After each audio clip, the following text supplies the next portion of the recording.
এবার সেলিব্রিটি কেন্দ্র ঘাটাল, যেখানে নির্বাচনী রাজনীতিতে একেবারে ঝলমল করছে রূপলী পর্দার গ্ল্যামার।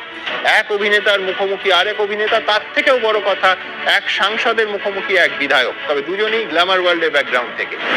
ঘাটালে ষষ্ঠ দফায় ভোট গ্রহণ, 25শে মে ঘাটালে ভোট নেওয়া হবে।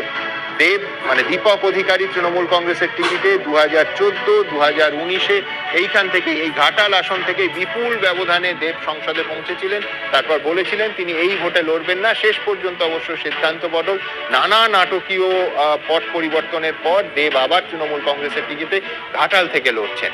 হিরণ চট্টোপাধ্যায় বিধায়ক অভিনেতা হিরণ চট্টোপাধ্যায় বিজেপির টিকিটে একদম মুখোমুখি এবং পারস্পরিক সংঘাত বা দুজনের বিবৃতির লড়াই দেখাই যাচ্ছে। তপন গঙ্গোপাধ্যায় জোটের প্রার্থী, তিনি লড়ছেন জোট প্রার্থী হিসেবে সিপিএম নেতা।